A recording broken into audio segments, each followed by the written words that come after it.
വരട്ടടാ, പോലീസോ വേണമെങ്കിൽ പട്ടാളം തന്നെ വരട്ടടാ. ബലാത്സംഗ കേസിൽ അറസ്റ്റ് ഭയന്ന് ഒളിവിൽ പോയ സിദ്ദിഖിനെ ഒരു പകലും രാത്രിയും പിന്നിട്ടിട്ടും കണ്ടെത്താനാകാതെ അന്വേഷണ സംഘം. സത്യം പറഞ്ഞാൽ രാവിലെ മുതൽ ഞാൻ കണ്ടുപിടിക്കാൻ തുടങ്ങിയതാ, ഇതുവരെ കിട്ടിയിട്ടില്ല. സിദ്ദിഖിന്റെ ബന്ധുക്കളുടെ വീടുകളിലും പോകാൻ സാധ്യതയുള്ള ഇടങ്ങളിലും അന്വേഷിച്ചെങ്കിലും കണ്ടെത്തിയില്ല. അയ്യോ, അങ്ങനെ പറയരുത് പ്ലീസ്. അച്ഛൻ എപ്പോഴും അങ്ങനെ ടൂറില്ല.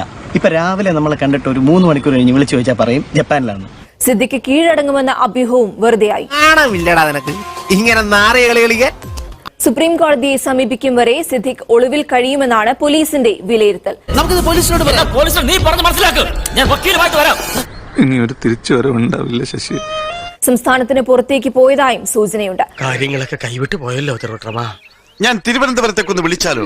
നീ പോയി വിളിച്ചോടാ, ഞാൻ പോവാ. അറസ്റ്റ് ചെയ്യാൻ തീരുമാനിച്ച അന്വേഷണ സംഘം സിദ്ദിഖിനായി ഇപ്പോഴും തിരച്ചിലാണ്. പക്ഷേ അയാൾ ഫാമിലിയായിട്ട് മുങ്ങിയിരിക്കാം. എവിടെ പോയെന്ന് അയൽക്കാർക്ക് ആർക്കും അറിയില്ല. ഉടനെ അത് വന്ന് ബോധിപ്പിക്കാൻ വന്നേക്കണം. നല്ല ഉത്തരവാദിത്തം. എന്നാൽ കാടിളക്കി തിരഞ്ഞു പിടിക്കേണ്ട സാഹചര്യമില്ല എന്നാണ് പോലീസിന്റെ നിലപാട്. പത്രക്കാരെ